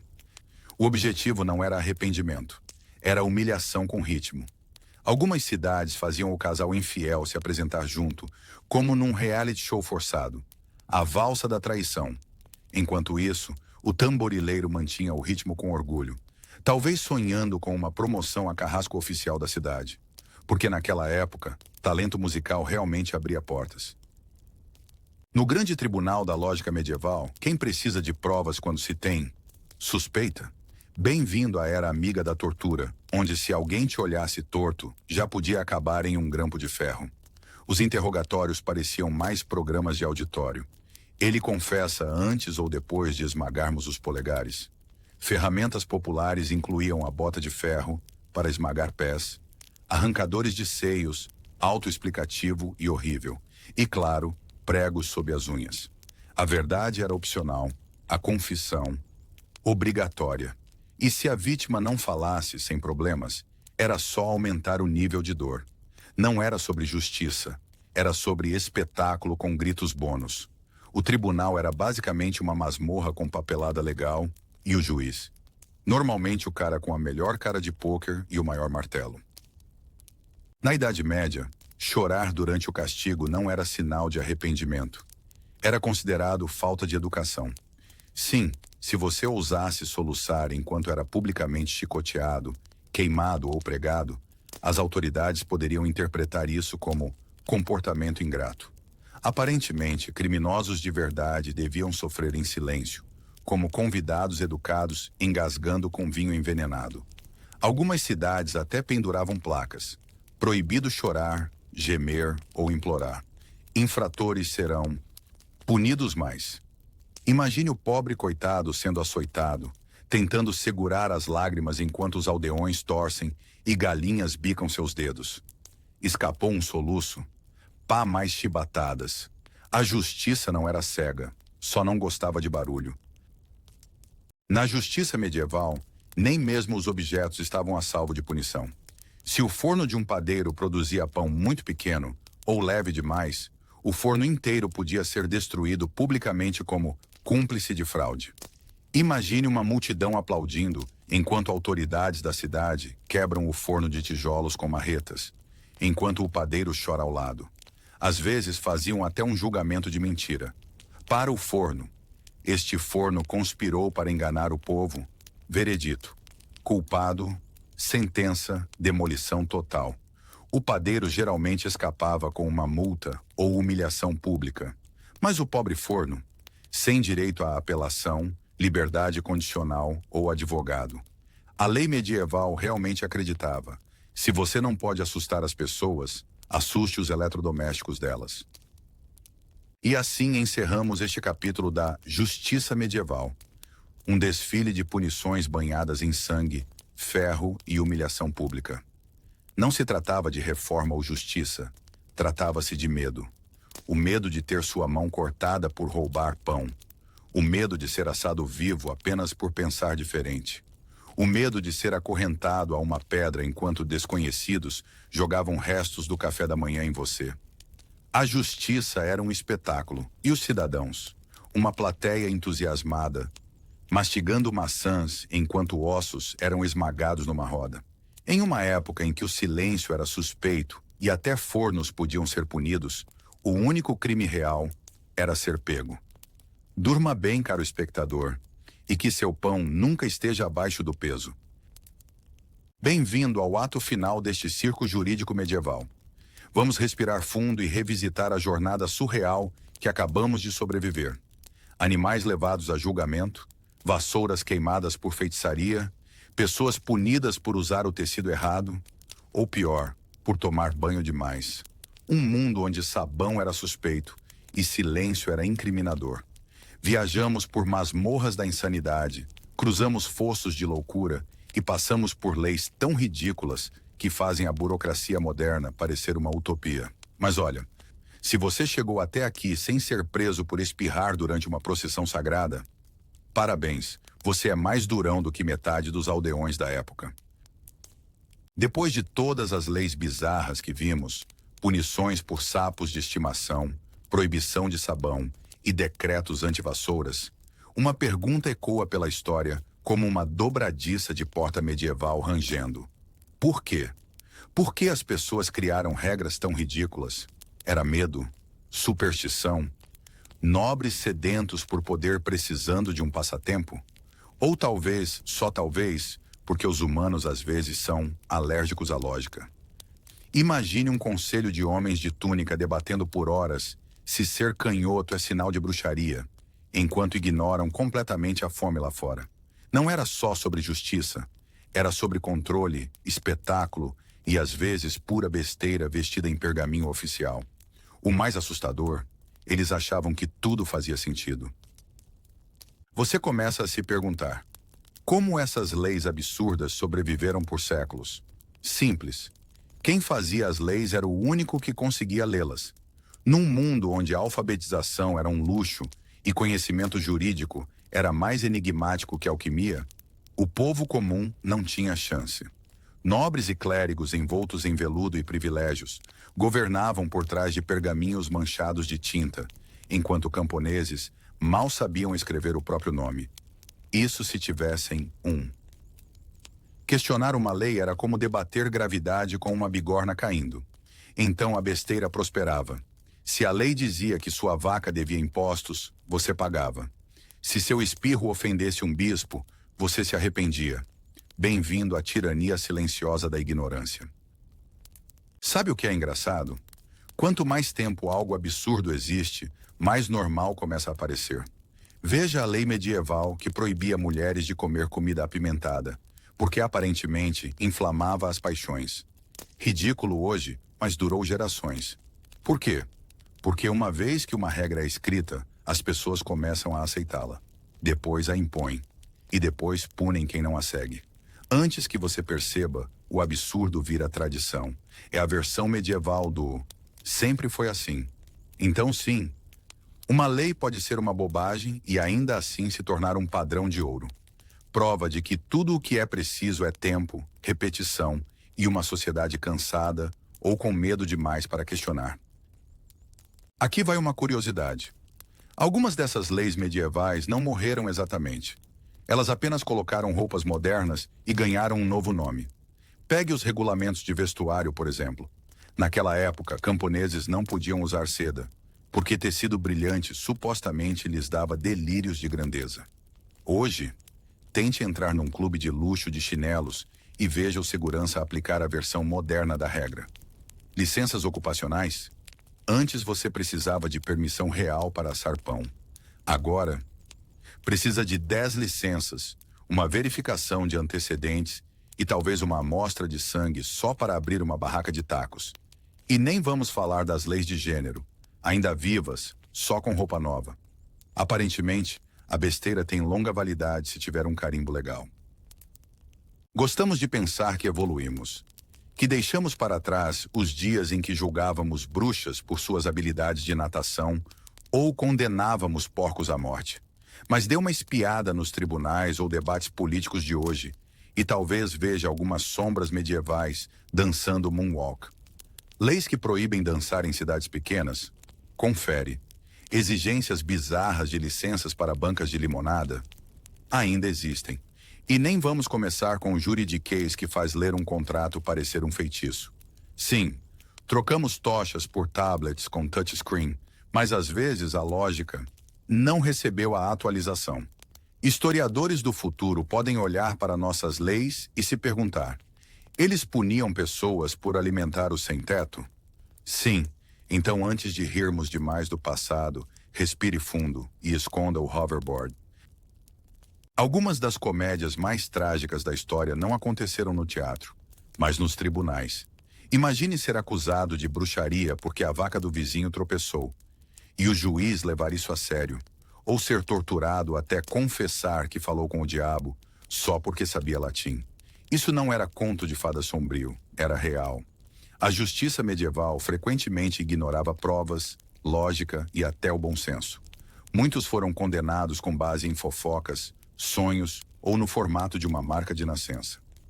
Esses erros judiciais não eram simples enganos. Eram sistemáticos, ritualizados e muitas vezes celebrados como vontade de Deus. Se servem de algo, é para nos lembrar que o devido processo legal, as provas e os direitos humanos não são apenas burocracia, eles são escudos conquistados com muito esforço contra a repetição da história, de preferência sem forquilhas. Leis absurdas não surgem do nada. São retratos do medo humano, da cultura e da ignorância em um momento específico da história. Por que proibir o banho? Por que acreditavam que a água trazia doenças para dentro do corpo? Por que punir mulheres por usar roupas coloridas? Porque tecidos vibrantes supostamente atraíam demônios. Ou pior, atenção. Cada lei ridícula, à sua maneira distorcida, revela as inseguranças da época. Medo do desconhecido, paranoia de rebelião, obsessão por ordem e uma fixação doentia com a moralidade. As leis eram espelhos, espelhos de parque de diversões, refletindo não só quem governava, mas também o que temiam. E assim como barbeiros medievais achavam que sangrias curavam tudo, os legisladores realmente acreditavam que estavam ajudando. Bom, ajudando alguém. Quase nunca o acusado. Então, enquanto rimos dessas leis hoje, lembre-se, elas eram levadas muito a sério na época. A melhor coisa sobre olhar para trás para leis ridículas, aprender com elas, ou pelo menos rir antes de cometer o mesmo erro de novo, com um toque moderno. Os medievais proibiam danças, puniam bruxas e multavam pessoas por usar a cor errada. E nós?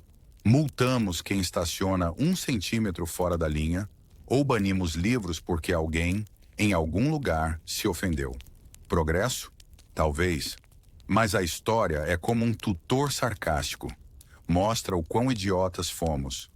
para que possamos ser apenas um pouco menos idiotas agora.